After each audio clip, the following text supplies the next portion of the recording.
When we look at the world around us, it becomes apparent that there must be something that moves something new and changes all the some things that are around us. And there are many names for that something that grows our fingernails, that revolves the planets, that makes rescuing the kids in Thailand a reality. Dr. Ernest Holmes calls that something the thing itself. The Dalai Lama calls it Buddha. Alan Cohen calls it she. I like to call it the Great Spirit, because it's rumored that my maternal grandfather was part of the Cherokee Nation. What you call it doesn't really make any difference to me, but learning how and when to call it is a completely different story. The creative power of the mind, when it is in alignment with the power of the universe, can create whatever we can imagine.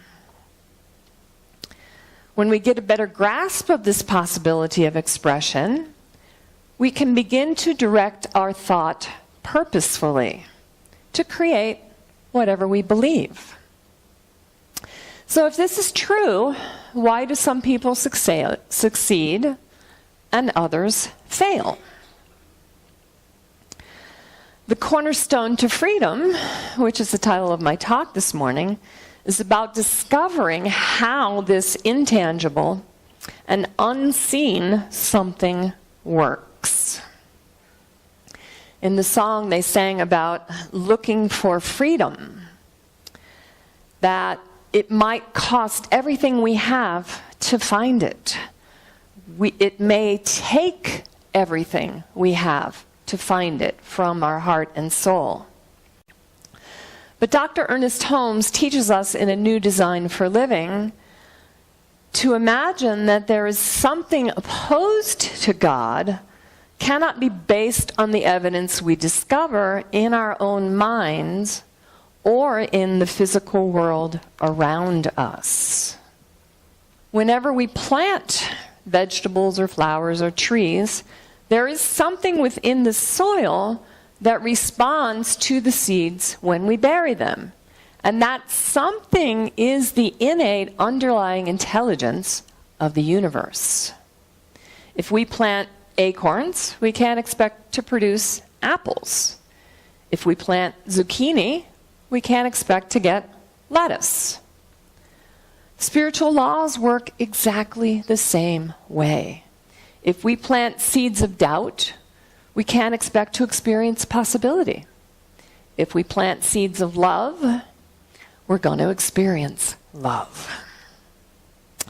Our word, whether spoken aloud or held in the mind as an idea, sets that something in motion, and that power works within the universal laws of the universe, and it becomes the natural conditions in our world. In reality, our thinking is the creative force behind everything we experience in the manifest world. When we answer our divine calling and we get in alignment with that ideal, the somethings around us begin to evolve. Whenever we try to plant a new thought pattern, our old limiting ideas will inevitably surface. Anyone been there? Keep doing the same thing over and over and over again? So if we plant flowers and there are still weeds coming up in our garden, it's up to us to discover what they are, to dig deep, to uproot them, and to discard them. It might feel sometimes like the weight of the world is on our shoulders. We might be facing the fear that the truth has discovered within us. There's no telling how this will all work out, but we've come too far to turn back now. And the great singer, composer, songwriter Janis Joplin said, "Freedom is just another word for nothing left to lose." So the law of its own accord cannot impose a situation upon us, nor can it create obstacles or conditions to block our good. We're the ones who do that.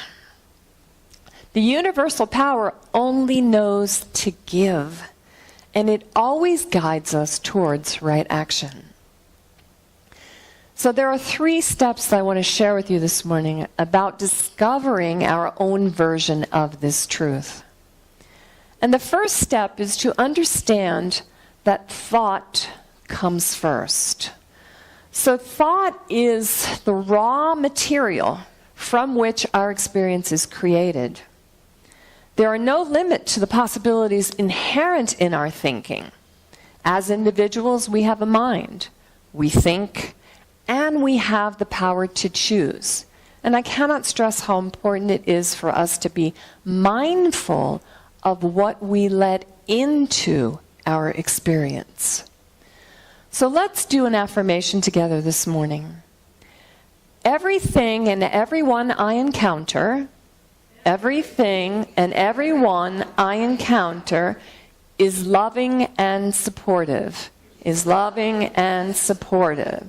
So you have just created through your thoughts an energy field around you that will only allow in people who are loving and supportive. So when we exercise the creative power of our thinking, that something responds, and it creates around us what we envision for ourselves. It also raises the level of vibration for those around us. And that's what's important about our opening song when we sing about standing together in this sacred space as brothers and sisters who are here to love and support one another. So we stand together, and then the law of mind acts upon our thought, which is the second step. So just like the soil receives the seed and creates the plant, regardless of whether it's an orange or an apple, the law of mind accepts our thought and produces our dreams or our nightmares. It's up to us to give it direction. It simply does what we tell it to do. And the science of mind teaching is an amoral teaching. We don't do right and wrong. We do your experience. So to the degree that you entertain good, you experience good. To the degree that you entertain bad, you experience bad. That's called cause and effect. And it is demonstrable and it is definable. Thought happens, law moves, and presto, we get a condition, which is the third step. The experience or the condition happens. So as we begin to search for this invisible creative cause, the universal becomes known to us through our experience. And occasionally, we can have an experience of a pity party. And that might be the thing that we need in that moment. Maybe that's what we need to move through so that our emotions and our feelings can clear and we can get back to our connection with Source. So if life hasn't been kind to us, it's simply a push for us to move on. When we recognize the universal power and we unify with it, and we get in alignment with the law, the freedom to direct our thought becomes the power of that creative force within us. And then we can cultivate our own garden of life. And this is what the evolutionary process is all about. when we enter into that working relationship with the Great Spirit, that something creates shift around us. And Dr. Ernest Holmes teaches us that there is one creative power back of all things, a power that cannot be divided against itself. What may occur to us in any way at any time is but the result of our use or misuse of that power. And this is what we mean when we say the law always works, especially when it works by appearing not to work. So when we change our thought patterns, the law gets in a line with that new thought. And sometimes if we haven't cleared out our old subjective beliefs, the law will get in alignment with the original thought that motivated the action. So sometimes you feel like you're in that movie, Groundhog Day, where you wake up and you experience the same thing over and over and over again until you can embody a new belief system and your world can shift. So the question is, are you ready to do the work? Can you find those old negative patterns and uproot them? Can you remember to water your garden by the use of daily affirmations or daily prayer? Can you add fertilizer to the garden by putting in a prayer request and letting your ecclesiastical team support you in moving through whatever that change is or that condition that's happening in your world? And it is said that when you pray, you talk to God. But when you meditate, God talks to you. So if you need help hearing that still small voice, we have a unity meditation on Sunday mornings from 9:11 to 9:44.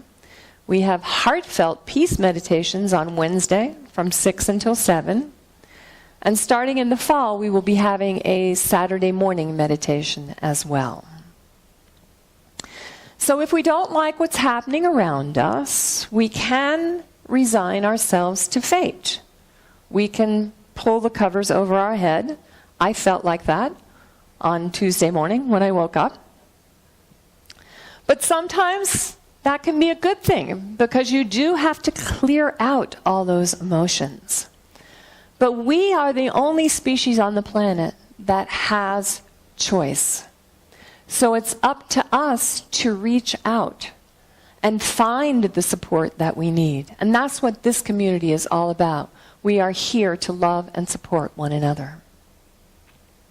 If we focus our thoughts on undesirable things, what do you think is going to happen? Undesirable things are going to happen all around us. If we focus our thoughts on desirable things, the law will also act upon those thoughts and create our dreams for us.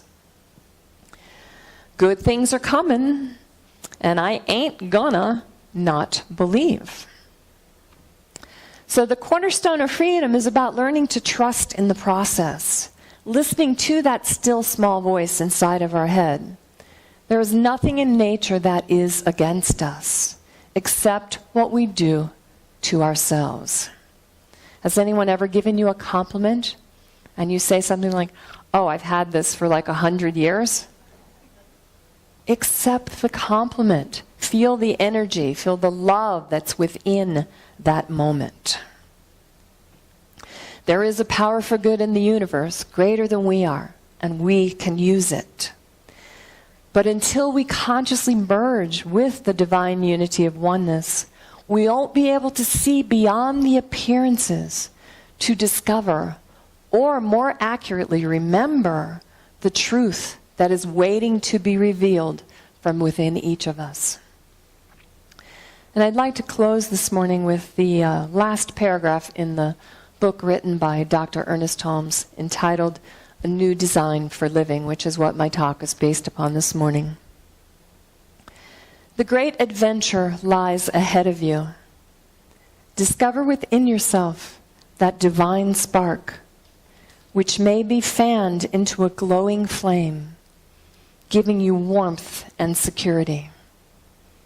The light from it can certainly and surely guide you to the greatest experience any man can have, the experience of the presence of God, to whom and through whom the law makes all things possible. So knowing and feeling the expression of Source in all of creation, standing together to embrace a world that works for everyone. Freedom. Thank you. And so it is.